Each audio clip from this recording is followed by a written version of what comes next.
à l'époque, je partageais beaucoup avec lui mes défis. Donc, j'étais CEO d'une boîte. Puis je lui dis, moi, j'aurais pas fait les choses comme ça, j'aurais fait comme ci, etc. Il me dit, mais écoute, arrête de te plaindre en fait. Si tu penses que tu peux mieux faire, ben crée ta boîte et tu verras ce que c'est d'entreprendre. Et je le remercierai jamais assez en fait de m'avoir dit ça. Parce que c'est vrai, hein, quand tu es employé, tu râles, tu te dis, moi, j'aurais fait ci, j'aurais fait ça, je le comprends pas, etc. Mais fais ta boîte et tu verras que c'est pas facile en fait. Et fais aussi ta boîte et tu verras que c'est super. Dans la suite de cette partie 2 et deuxième collab avec IFJ, avec Mahandri, on parle de comment il entretient l'esprit, le psychologique et le physique. Pour lui, l'humain, c'est justement ces trois éléments. On parle d'éducation financière et on parle des moments clés qui ont marqué la création de son entreprise. Bienvenue sur mon podcast et je te souhaite un excellent épisode.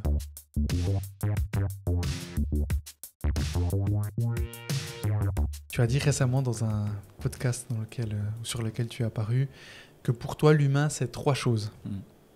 L'esprit, le psychologique et le physique.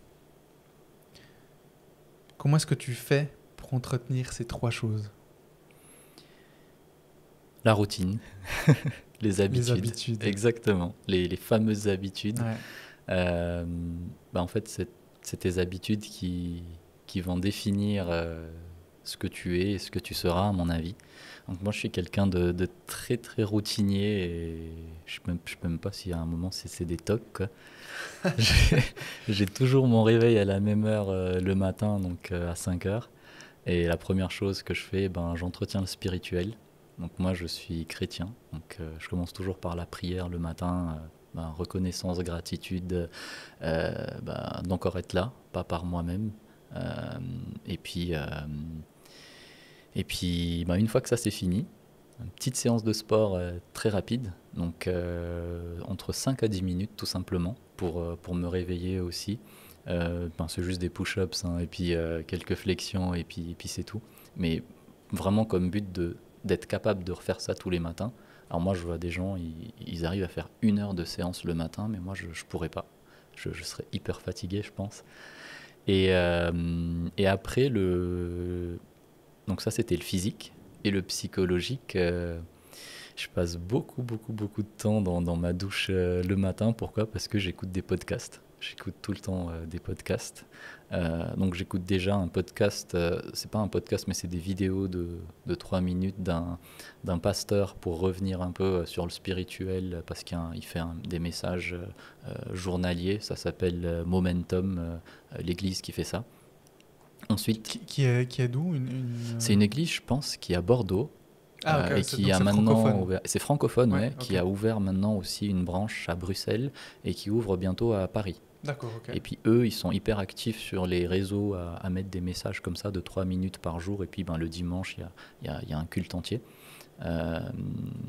Donc ça, c'est le spirituel. Et puis après, je mets tout le temps un podcast d'entrepreneurs. Je bois tellement les paroles des différents entrepreneurs pour avoir des partages d'expériences. Encore une fois, quand tu es entrepreneur, quand tu as des problèmes, tu peux pas aller voir la RH pour dire écoute, ça va pas, qu'est-ce que je fais, etc. Tes ressources, en fait, les personnes avec qui tu vas pouvoir converser, c'est les autres entrepreneurs. Donc voilà, moi je tire énormément d'enseignements, de leçons, de partage d'expériences pour savoir, je suis pas seul dans mon cas et que j'apprends aussi énormément de choses, donc à travers les podcasts. Donc c'est pour ça que je traîne dans la douche le matin. Je suis pas concentré sur ce que je devrais faire en fait. Et puis une autre manière, le soir, je lis des livres sur l'entrepreneuriat. Je lis très peu parce que quand je lis, je prends un Excel à côté pour essayer en fait d'appliquer tout de suite ce qu'il y a dans les livres. Donc contrairement aux autres entrepreneurs qui sont vraiment à succès, où ils arrivent à lire, il y en a des, j'ai entendu qu'ils lisent 7 à 8 livres par semaine. Ça me fait peur. Moi, j'ai très peur d'engranger beaucoup d'informations en fait et de pas suffisamment mettre en action. Donc un livre, je vais mettre 6 mois à le lire en fait. Voilà. Donc c'est comme ça que j'entretiens ces 3 aspects. Et puis aspect physique, je vais 1 fois par semaine au tennis ou 2 pendant 2 heures, 2 fois 2 heures. Et puis voilà. routine, habitude, tu te lèves à 5 heures du matin, tu alimentes l'esprit, ensuite le psychologique, le physique. D'où ça devient ça? Parce que moi, ça me parle beaucoup. Mhm. Je crois que c'était en 2018 que j'ai lu le livre Miracle Morning. Ok. Tu connais? Non, pas du tout, non. Moi, j'avais déjà une espèce de routine matinale où moi je suis plus du matin dans le sens où moi je suis cette personne dont tu parles qui s'entraîne 1 heure le matin Ouais. et moi ça me booste Oui. justement Ouais. et j'aime bien aussi parce que c'est difficile. Donc Ouais. une fois que j'ai passé cette session, en fait physiquement en tout cas et même mentalement parfois, il y a quasiment rien qui peut être aussi dur que ce que j'ai vécu Ok. tu vois, dans Ouais. l'entraînement. Ouais. Donc dans ce sens-là, j'aime beaucoup. Et quand j'ai lu Miracle Morning, en fait, justement, ça a aidé à cadrer Mm. un peu ce que je faisais, mais sans cadre et sans vraiment savoir pourquoi ou comment. Et dans Miracle Morning, c'est exactement ce que tu dis, en fait. Bon, il y a d'autres aspects comme l'écriture, Mhm. où lui va, voilà, où selon lui c'est important aussi d'écrire Ok. tes idées. Ouais. Tu vois, dans la gratitude, Mhm. écrire en fait. Ouais. Euh, Ce que tu remercies, ça va aussi t'aider à Ouais. poser tes idées, qu'elles soient concises et claires. Ouais. Enfin voilà, il y a 2, 3 aspects comme ça. Donc moi, ça m'intéressait de savoir. Bah, D'où ça vient? ouais, Ouais. exactement. Euh, alors, ça vient d'un copain que j'ai rencontré en Suisse. Euh, je pense que c'était en 2012, 2011-2012, qui m'a on va- qui m'a partagé en fait un livre chrétien qui expliquait ces 3 aspects, physique, psychologique et spirituel, et qui disait que ben, tu dois prendre soin des 3. Sinon, à un moment, il y aura un déséquilibre en fait. Et ça vient tout simplement de là. Et ben, j'aimerais pouvoir te dire que j'aime faire des choses difficiles le matin, etc. Mais c'est pas du tout moi. Moi, je fais tout ça parce que vraiment, ça me fait plaisir en fait. J'aime faire ces choses-là. J'aime être routinier. J'aime ne pas réfléchir à ce que je dois faire. Et puis, ben, ça vient un peu aussi de mon papa qui est très carré, très routinier, tout le temps faire la même chose parce qu'on aime, parce qu'on voit que ça fonctionne. Mais non, ça vient pas du tout de conseils d'entrepreneurs qui ont réussi, même si j'aimerais pouvoir te dire que c'est le cas, mais non, je fais ça que pour le plaisir. Il y a aucun niveau de difficulté malheureusement, donc non, j'ai pas de, voilà, j'ai pas de gloire pour ça en fait. Bon, mais après, enfin, tu dis que ça vient pas de conseils d'entrepreneurs Mm. ou autre, mais finalement, ça vient quand même d'une croyance qui est la tienne, qui est la foi, Mhm. où tu as vu on va dire, je vais dire, on recommande, euh, donc tu l'as lu de par Mhm. ce livre chrétien, Oui. où on va dire, bah, potentiellement, si tu n'alimentes pas ces 3 aspects, Mhm. tu seras en déséquilibre. Oui, Et donc, de facto, tu avances de cette façon-là. exact. Donc, tu vois, que ça vienne d'entrepreneurs, que ça vienne d'un ami ou autre, Oui, euh, j'ai envie de dire, peu importe. ouais, non, c'est Tant vrai. que, voilà. Donc voilà, moi il y avait cette partie-là qui m'intéressait. Mhm. Aussi, donc dans la partie 1, on a parlé d'acquisition. Euh, qui dit acquisition dit vente d'actions de Mhm. parts, donc retour sur investissement. Oui. Je t'ai entendu dire qu'il y a toute une partie d'éducation financière que toi tu aimes, Mhm. où tu t'es éduqué pour Mhm. cette partie-là.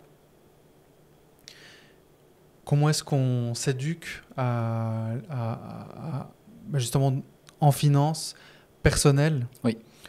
Parce qu'il y a une différence entre, je pense, hein, entre la finance, on va dire, entreprise, euh, la finance personnelle, ça va plus être, bon, ok, alors il y a l'investissement par la bourse, Oui. voilà, des actions que tu peux faire via certaines banques en ligne ou autres. Mhm. Euh, Mais après, il y a justement des investissements un peu plus,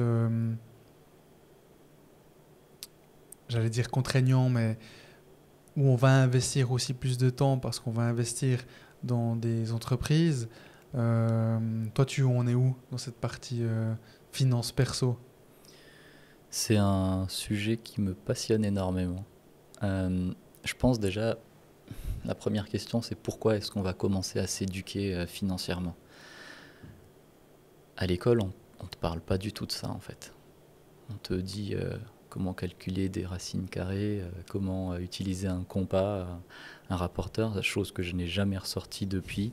Par contre, on te dit pas comment faire une déclaration d'impôt, comment optimiser ça. Comme tu parlais de bourse tout à l'heure, hein. Je ne savais pas ce que c'était il y a quelque temps.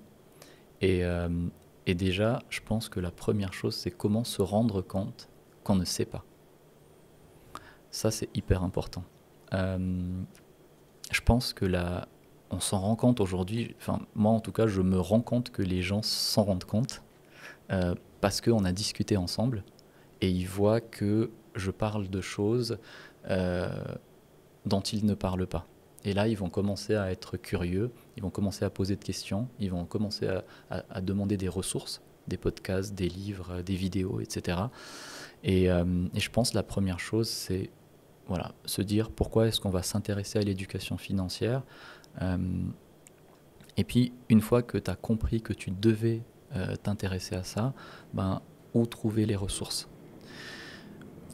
Une période qui m'a énormément aidé, et je suis vraiment désolé pour les personnes qui ont vécu des choses difficiles pendant le Covid, mais pour moi, ça a vraiment été personnellement une période bénie, ben, parce que c'est là que j'ai fondé ma société déjà, et c'est là aussi que je me suis vraiment intéressé à l'éducation financière personnelle. Parce qu'il y avait tellement de temps. Donc soit tu perdais ton temps, entre guillemets, à juste binge-watcher des séries, chose que j'ai faite aussi, mais en même temps, ben, si tu n'as rien construit, je pense que t'as tout perdu. Tu as perdu ben, la vie sociale, tu as peut-être perdu des proches, etc. Et tu n'as pas utilisé cette période comme une période ben, vraiment de lancement, quoi. Parce que là, il y avait, à mon avis, il y avait vraiment tout à faire. Et ben, pendant cette période, en fait, j'ai lu énormément. Les personnes qui commencent à s'intéresser à l'éducation financière commencent toujours par le même livre qui est Rich Dad, Poor Dad, ou Père riche, Père pauvre. Puis là, tu commences à te rendre compte en fait que la vie, c'est pas aller au travail, gagner le même salaire, que tu fasses beaucoup ou peu, et de payer tout le temps les mêmes charges. Et il y a beaucoup de personnes aujourd'hui qui chaque mois, elles n'arrivent même pas à payer leurs charges et qui se demandent même pas, mais pourquoi, mais comment, et pourquoi il y en a d'autres en fait qui s'en sortent. Et donc c'est vraiment d'aller s'intéresser à comment multiplier ses revenus. Mais il y a une partie que j'adore dans l'éducation financière, c'est pas seulement comment augmenter ses revenus, mais comment à la limite diminuer ses charges. Parce qu'au final, ce qui compte, c'est pas combien tu gagnes, mais combien il te reste à la fin du mois, pour parler de manière très, très générale. Et moi, une des choses que j'ai réalisées, c'est en fait j'ai été très bien entouré à ce niveau par mon oncle que je considère vraiment comme mon parrain aujourd'hui, qui m'a toujours dit, parce que tu vois, j'étais étudiant en galère hein, quand je suis venu en Suisse il y a 13 ans, qui m'a toujours dit le jour où ben, tu commences à gagner de l'argent, essaie de faire en sorte de continuer à garder ton niveau de vie d'étudiant le plus loin possible. Et c'est ce que j'ai fait en fait, pour te dire que aujourd'hui, à ce jour, j'ai toujours pas le câble TV à la maison. Bah, à l'époque, c'était ben, pour des raisons financières. Maintenant, c'est parce que je ne suis pas intéressé par le contenu que la télé propose. J'ai toujours pas mon propre compte Netflix. Et je remercie un de mes meilleurs amis pour me partager son compte aujourd'hui. Voilà, Ils vont te bloquer maintenant. Comment? Ils vont te bloquer. Ah, je suis dans la sécurité, donc on peut jouer. Il y a un petit VPN qui traîne par là. Ils ont bloqué les VPN. Ah, ils ont bloqué les VPN. Oui, mais il y a d'autres moyens plus simples. Que tu me raconteras après. Exactement. Et puis, voilà, il y a des éléments. Hein. Moi, aujourd'hui, je vis toujours dans un 2 pièces et demi avec ma femme. Et vraiment se dire, on n'a pas besoin de forcément vivre dans un 200 mètres carrés, en fait, et que si ça suffit, ben ça suffit, t'es bien. Je peux même te dire qu'on était dans un 3 pièces et demi avant. On le jugeait trop grand pour nous parce qu'on se retrouvait presque pas. Et on a déménagé dans un appart plus petit. Et en gardant, en se disant, ben, on est minimaliste. Oui, on a quelques meubles, mais ben, en fait, on veut vraiment éviter que les choses nous possèdent, en fait. Que ce soit nous qui possédions les choses. Voilà. Ouais, très intéressant. Et effectivement, je pense qu'on on l'entend pas assez souvent, diminuer ses charges. Mhm. Je profite juste rapidement hein, pour distinguer ça de la radinerie, qui est un vilain défaut à mon avis, et diminuer ses charges et de ne pas accepter en fait qu'on soit obligé d'avoir les mêmes charges que tout le monde. Pourquoi aujourd'hui, si tu galères financièrement, pourquoi tu as un compte Spotify que tu payes, je sais pas, c'est quoi, 12 euros, 12 francs par mois aujourd'hui? Pourquoi tu as un compte Netflix que tu payes encore 12 francs par mois? Pourquoi tu as tout le temps le dernier iPhone?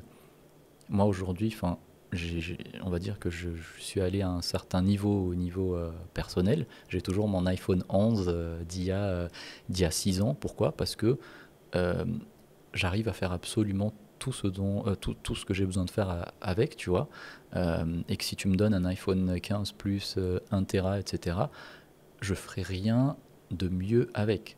Et aujourd'hui, les capacités de mon iPhone 11, je suis sûr, je l'exploite même pas à 60%, quoi. Donc c'est vraiment juste cette idée de tout le temps se demander pourquoi. Par contre, sur des domaines où je suis passionné, j'adore ça, je me mets pas vraiment de limite non plus.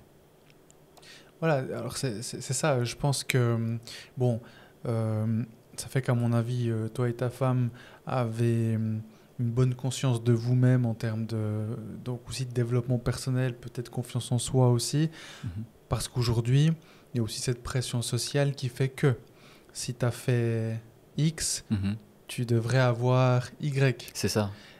Tu vois, si tu as fait X, tu devrais avoir une maison. Exactement. Ou un appartement, oui. Et pas que tu loues. Alors que là, si on reprend Guy Kawasaki, donc de Rich Dad, Poor Dad, c'est ça, un Guy Kawasaki? Je connais pas je suis pas sûr du prénom, il me semble Kawasaki. Ouais, c'est ça. Enfin voilà, le livre que tu as mentionné. Non, c'est Robert. Robert, t'as raison. C'est pas Kawasaki? Non, ça se rapproche. Kozaki, ouais. Ça, bon, on doit pas être loin. Ouais. Dans tous les cas, les gens tapent Rich Dad, Poor Dad, c'est bon, tu trouves la référence. Ça me fait penser, mais j'ai malheureusement plus le nom de cette personne qui est une personne assez influente. C'est un Indien d'origine, il est à New York. C'est pas Naval Ravikant. C'est pas celui sur Netflix qui fait qui fixe en fait les problèmes financiers des gens. Ah, ça doit être lui. Il y a une série ok, alors je savais pas qu'il y avait une série qui est intitulée How to be rich. Ah, ben voilà, ouais. Moi j'ai lu son livre, je crois que c'est How to be rich ou How to become rich ou bon bref, j'ai plus je pourrais retrouver après, mais c'est égal. Ce que je trouve intéressant de lui, c'est que c'est concrètement, si on parle de succès financier, lui il a du très grand succès financier. C'est clair. Il a une boîte, voilà. Auteur, etc., best-seller, un ami de Tim Ferriss et toutes ces personnes-là. Lui, aujourd'hui, n'est pas propriétaire. Il a un loft à New York, je sais pas, je pense au Xème étage de je sais pas quel building. En fait, lui dit, aujourd'hui, pour moi, je ne veux pas bloquer cet argent sur une maison ou un appartement dans lequel, oui, je suis, mais je ne suis pas non plus tous les jours là, tous les soirs. En plus, il aime bien voyager. Et en plus de ça, ce qu'il dit, c'est que concrètement, aujourd'hui, tu as ton appartement, ta maison. Si tu as un problème, c'est à toi de le régler et c'est à toi de le payer. C'est ça. Quand tu es locataire, tu as un problème de store, peu importe, pompe à chaleur, je sais pas quoi. C'est ça, t'appelles quoi. T'appelles ton proprio. Il y a un problème. C'est ça. Et voilà, voilà. Donc il y a cet aspect-là, je trouve, qui peut aussi être intéressant. Oui. Après, je dis pas que c'est pas intéressant de devenir propriétaire, parce que ça l'est ou ça peut l'être, mais ça dépend vraiment ce qu'on cherche. aussi ce qu'on a et arrêter de se mettre cette pression de se dire il faut absolument que je devienne propriétaire. C'est ça. Et puis il faut se rendre compte aujourd'hui, c'est que on a tous une capacité d'emprunt, à moins que tu achètes cash, bien entendu. Mais ta capacité d'emprunt, ben, si tu commences tout de suite par acheter ta résidence principale, si tu as d'autres projets à côté, et normalement, ben, si tu es entrepreneur, ben, il y a d'autres projets qui vont s'ouvrir à toi, tu vas te mettre des blocages en fait, parce que la banque va tout simplement te dire, écoutez, vous avez déjà un prêt de 600 000, moi je ne peux pas vous avancer 50 000 de plus, alors que c'est un projet qui est censé te rapporter de l'argent et pas te coûter. Moi, ma philosophie aujourd'hui, c'est je suis propriétaire, en tout cas en immobilier, de quelques biens, mais c'est des biens que je mets en location, dans lesquels j'habite pas. Je suis toujours locataire aujourd'hui, hein, d'un 2 pièces, comme je dis tout à l'heure. Et pour le moment, ben voilà, c'est comme ça. Mais je pense qu'au bout d'un moment, oui, j'aimerais me dire que j'habite chez moi. Et c'est clair qu'en termes d'éducation financière, ça t'apporte aussi, je pense, beaucoup d'humilité. Parce que dans la société, comme tu disais aujourd'hui, quand tu arrives à un certain niveau, ben, tu te dis, il faut que j'habite chez moi. Pourquoi ? Parce que c'est ce qu'on nous a appris, parce que c'est ce que ben, la société se dit de manière générale, et est-ce qu'au final ça te change quelque chose, quoi. Mais voilà. Complètement. C'est comme toi, tu es passionné d'automobile, hein, d'après ce que j'ai cru comprendre. Oui. Mais concrètement, les personnes qui ne le sont pas, pourquoi si tu as les moyens, tu fais ce que tu veux, mais si tu n'as pas les moyens, tu parlais de Spotify, Netflix, justement, pourquoi pas est-ce qu'on a besoin d'un 150 mètres carrés si on n'est que deux Non, bah non. Voilà. Et les voitures, c'est aussi cette pression sociale. Si tu as un intérêt, c'est une chose. Oui. Mais si par contre la mécanique, l'esthétique ou autre ne t'intéresse pas plus que ça, oui. Bah, pourquoi avoir une charge qui peut être quand même assez considérable juste pour le côté société tu vois. Exactement. Et donc ça fait partie de cette éducation financière qui est à mon sens très importante. Ouais. Et encore plus, hein, la pression des réseaux sociaux, où on a toujours l'impression que tout est beau, tout le monde s'en sort, et pourquoi pas soi-même. Quand je regarde, tu vois, sur Instagram aujourd'hui, tout le monde est en vacances tout le temps, quoi. Alors qu'habituellement, les gens, ils sont à la limite en galère, quoi. Et tout le monde se paie des voyages à Bali, aux Seychelles. La nouvelle mode là, c'est vraiment la Polynésie française ou que sais-je. Mais en fait, avant, il n'y a pas si longtemps que ça, les vacances, c'était réservé, entre guillemets, aux privilégiés, comme on appelait les gens comme ça, tu vois. Et en fait, aujourd'hui, on dirait qu'aller en fin de semaine, juste à un endroit calme, où tu n'as pas forcément besoin de prendre l'avion, tu n'as pas forcément besoin d'être dans un 5 étoiles, c'est sous-coté, tu vois. Et c'est là aussi où ben voilà, je fais un peu le lien entre la personnalité et les gens que moi j'engage. Moi, j'aime beaucoup les gens qui sont très engagés dans ce qu'ils font. Et donc c'est vrai que ça, je l'ai déjà dit, mais quand je vois, en fait, quand tu prends un CV aujourd'hui, tout le monde est passionné de voyage. Et moi, je dis, ben, si tu es passionné de voyage, pourquoi est-ce que tu viens travailler dans une société de cybersécurité, quoi ? C'est une bonne question. Travaille dans le voyage. Parce que si ton niveau de passion, c'est ça, malheureusement, on ne va pas s'entendre. Parce que moi, quand je suis passionné de quelque chose, je fais que ça, quoi. Et d'ailleurs, j'encourage les gens qui sont passionnés de voyage à bosser dans le voyage. Je pense qu'il y a beaucoup à faire. Je pense qu'il y a beaucoup de choses qui peuvent être disruptées dans ce marché-là. Mais que voilà, quand on utilise des mots, je pense qu'il faut adapter les actions qui sont liées à ces mots-là. Et la passion, c'est quelque chose de fort, quoi. C'est clair. Tu as parlé à un moment donné de bien s'entourer, que tu avais... que tu étais proche de ton oncle et qu'il t'a donné le conseil de garder le même rythme de vie que lorsque tu étais étudiant. J'ai demandé à Doug, donc à Douglas de d'IFJ, avec qui on fait cette collab pour le podcast d'aujourd'hui. qu'il m'envoie une question à te poser. Ok. Et donc justement, bien s'entourer. Lui, sa question, c'était en partant de l'idée initiale à la création de ton entreprise de cybersécurité ou de sécurité de l'information, C'est juste. avec l'aide d'IFJ, est-ce que tu peux partager les moments clés ou les tournants qui ont marqué ce parcours? Absolument. Donc, Douglas Finazzi, quelqu'un que j'affectionne particulièrement, donc que j'ai rencontré à HEC Lausanne. On a fait le même master. J'étais coloc, il nous a dit avant. Voilà, donc on s'est rencontrés quelques mois dans la même classe. Et puis, en allant prendre le métro, en fait, il m'a dit, je sais pas pourquoi on discutait de ça, mais il m'a dit, je cherche un coloc. Je dis ok, c'est moi. J'ai aménagé dans sa coloc. On était efficace, toujours ça. 3 colocs, ouais, voilà. On avait chacun une petite chambre, pas de salon, strict minimum au niveau de la cuisine et tout. Et en fait, Douglas est clairement une des personnes qui m'a poussé à créer mon entreprise. Parce que on était colocs, on partageait énormément, et lui aussi passionné d'entrepreneuriat. Je pense que c'est un des mecs les plus passionnés que je connaisse, hein. Et je le remercie vraiment pour tout ce qu'il fait dans ce domaine-là.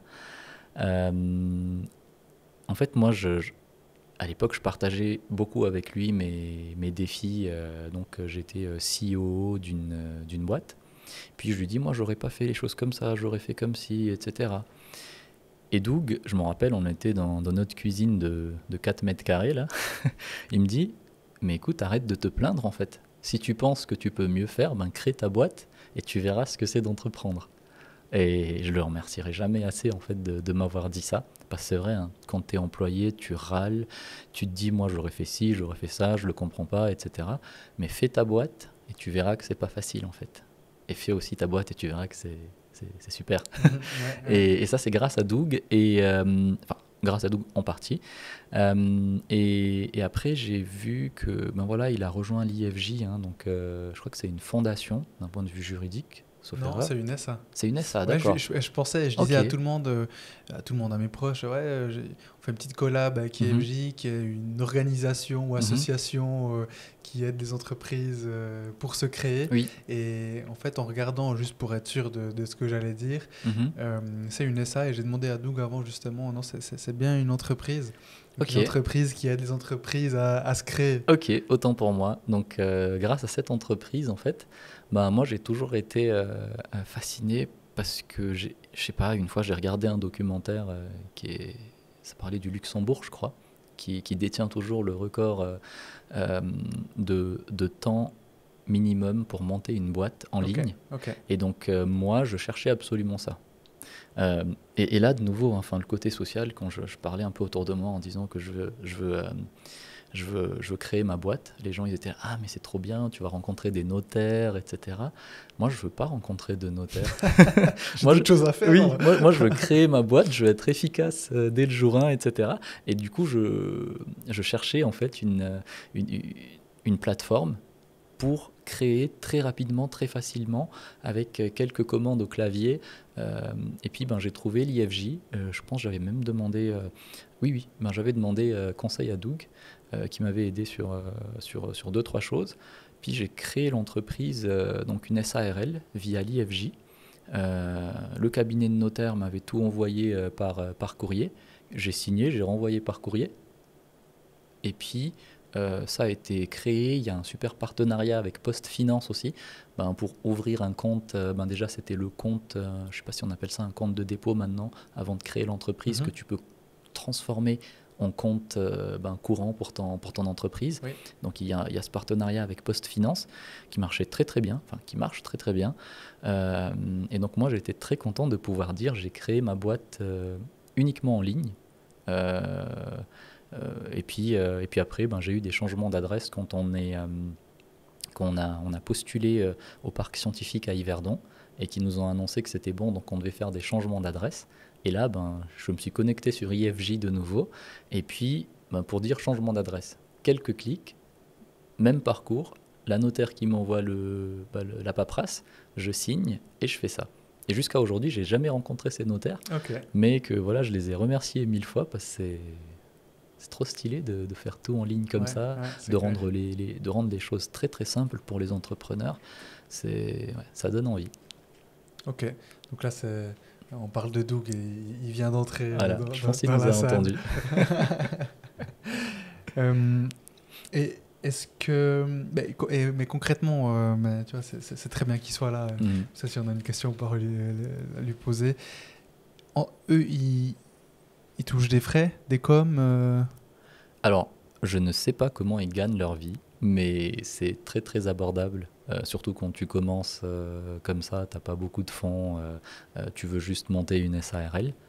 Donc je n'ai aucune information sur leur marge, mais par contre, pour créer une boîte, comme je disais tout à l'heure, au lieu d'aller voir des notaires physiquement qui touchent je ne sais pas combien de l'heure, c'était simple, c'était efficace, très abordable. Ok. Voilà.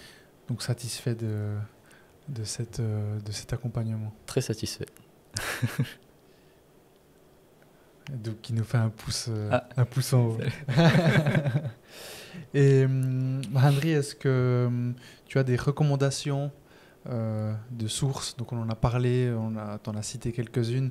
Est-ce qu'il y en a une ou deux qui te viennent comme ça à l'esprit quand on parle de livres, podcasts, documentaires ou autres? Oui, malheureusement, c'est toujours mon ami Douglas qui m'a partagé un livre. Ouais, voilà, il est partout. Comme je te disais, moi, je lis peu de livres, mais j'en lis toujours un, parce que je mets 6 mois à lire un livre, parce que je prends beaucoup de notes à côté. Donc voilà, commencer dans l'éducation financière, on a parlé de Rich Dad Poor Dad, qui est vraiment, on va dire, le livre très général. Il va en détail dans rien, mais ça donne de bonnes bases.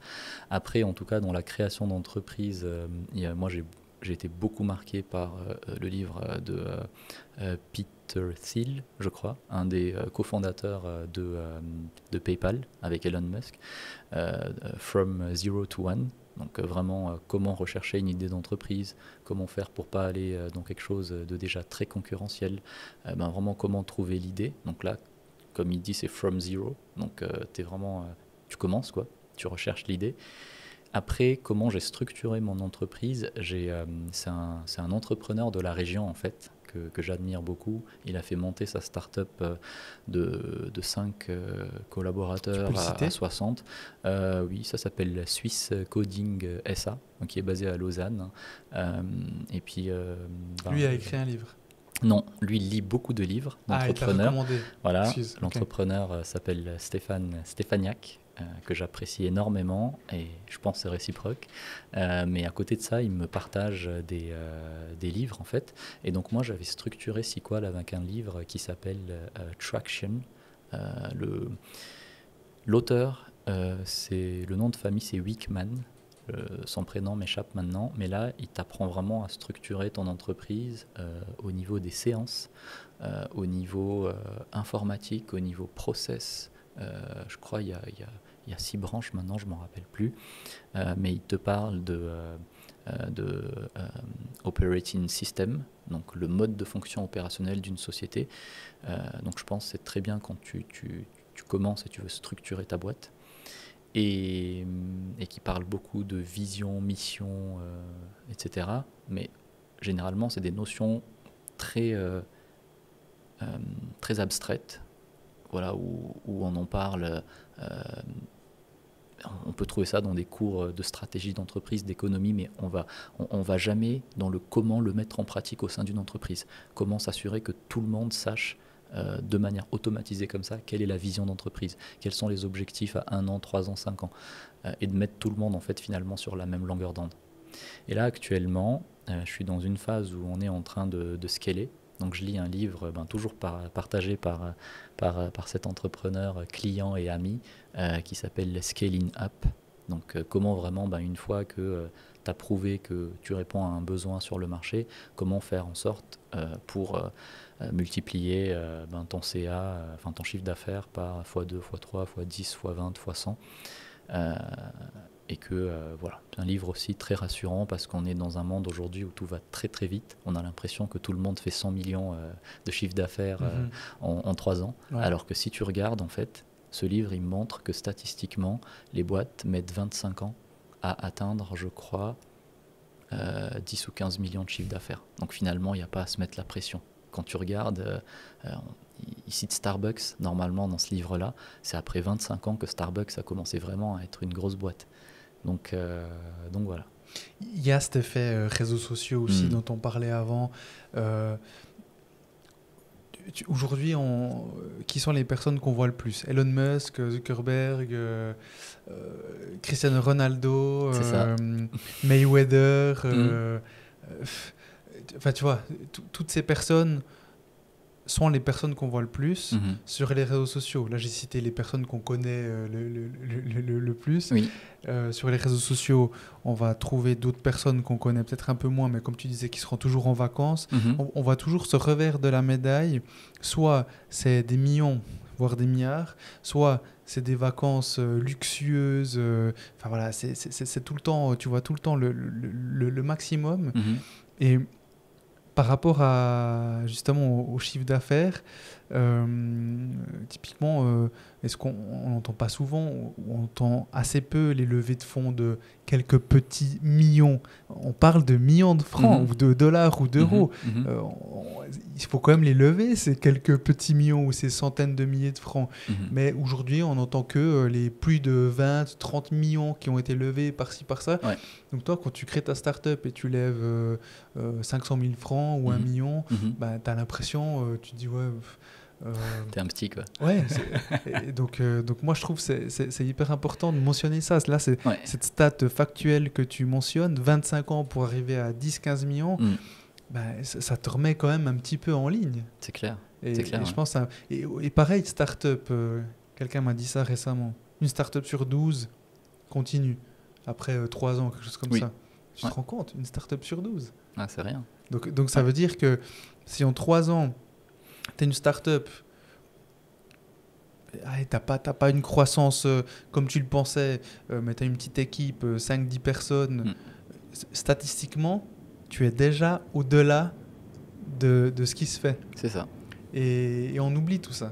On oublie, hein, comme on discutait tout à l'heure, parce que tu n'as pas montré que tu étais en vacances à Bali, tu roules pas en Porsche, tu n'habites pas une villa de 250 mètres carrés, etc. Donc voilà. Après, il y a quand même un aspect, si on lit ça à l'éducation financière, que j'aime beaucoup, qui a beaucoup été acquis grâce aux réseaux sociaux. C'est cette... en fait, aujourd'hui, la mode, un peu entre guillemets, c'est d'être entrepreneur. Hein, et j'ai envie de dire, tant mieux. Parce que les gens se réveillent, en fait. Les gens se réveillent.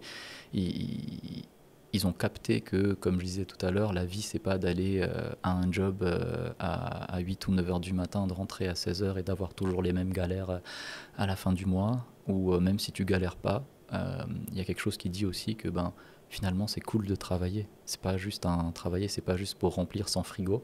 Et pour ça, je suis reconnaissant envers les réseaux sociaux, en fait, parce que ça a permis de réveiller des gens, en fait. Et c'est à partir de là qu'ils ont commencé à s'intéresser à leur éducation financière.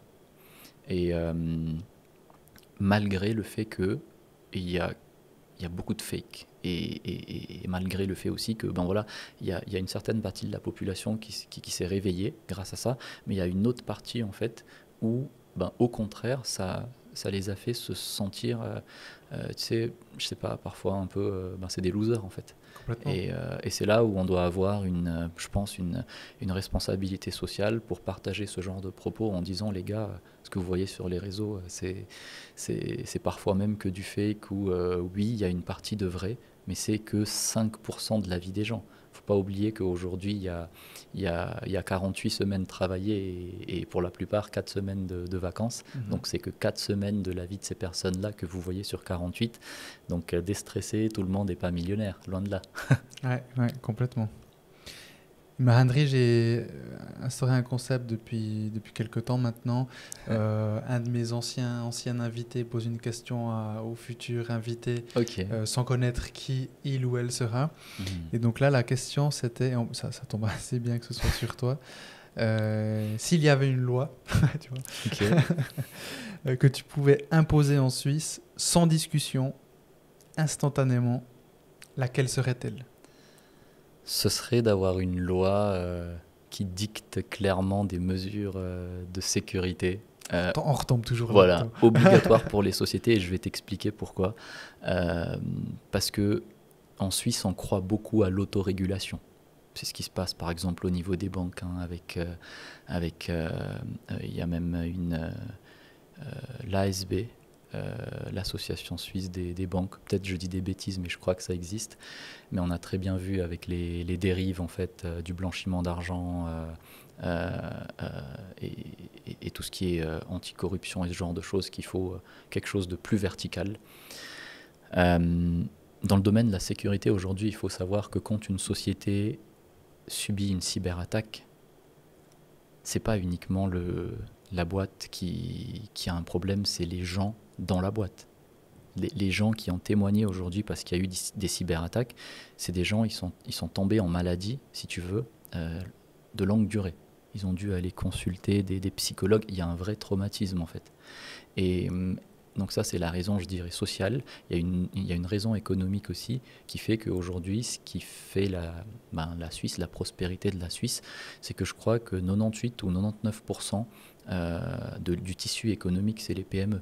Et donc, s'il n'y a pas quelque chose de très vertical qui vont dire aux PME, écoutez les gars, nous, la Suisse aujourd'hui, on vous a mis un terrain de jeu qui est très bien pour les entrepreneurs, pour les entreprises. Par contre, mettez quand même ces mesures de sécurité minimales.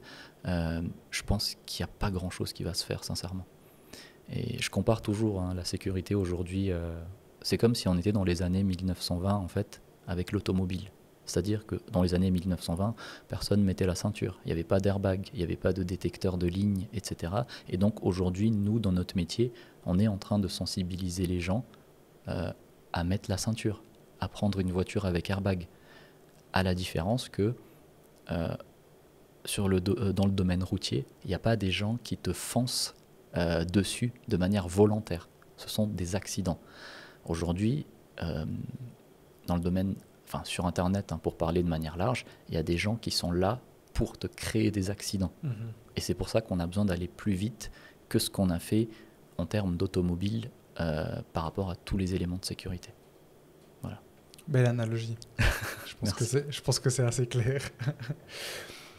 Et ma dernière question, qu'est-ce que le succès pour toi ? Ça, je l'ai dit dans le dernier podcast dans lequel j'étais, et j'y tiens beaucoup. Pour moi, le succès, c'est de savoir que tu as suffisamment et de pas toujours aller chercher à avoir plus pour pas être esclave de toi-même déjà. Et c'est aussi d'être complètement en phase et d'avoir une validation des personnes qui comptent pour toi. Et c'est très important, cette validation des personnes qui comptent pour toi et pas une validation des réseaux sociaux. Voilà. Et avoir suffisamment dans quel sens ? Au niveau matériel. Parce qu'il ne faut pas se leurrer aujourd'hui, l'argent ne fait pas le bonheur, mais le bonheur ne remplit pas l'assiette. Donc quand tu sais que tu as assez et que tu travailles plus forcément pour l'argent, il y a une pression énorme qui retombe en fait, et ça te libère. Parce qu'il y a des gens aujourd'hui qui sont très riches, mais qui veulent toujours plus, et l'argent, il n'y en a jamais assez, quoi. C'est clair. Ouais. Le pouvoir, l'argent, la reconnaissance sociale. Oui. Très bien, Mahendri. Je crois que on a abordé plusieurs thématiques, plusieurs points. Comme d'habitude, j'aurais bien voulu parler plus, et j'avais encore pas mal de thématiques que j'aurais souhaité parler avec toi. Est-ce que toi, tu as des points que tu voulais absolument partager ? Non, je pense beaucoup a été dit, et c'est plus de la reconnaissance et des remerciements pour vous qui créez du contenu comme ça. Moi, j'en consomme énormément et de manière gratuite. Donc voilà, je pense qu'il y a un devoir de reconnaissance et de remerciement pour vous, pour prendre ce temps, pour investir dedans, créer ce type de contenu que je trouve hyper intéressant, qui aide les gens à grandir. Donc mille merci de faire ces podcasts. Mille merci de rendre les réseaux encore intéressants. Et franchement, continuez à faire ça.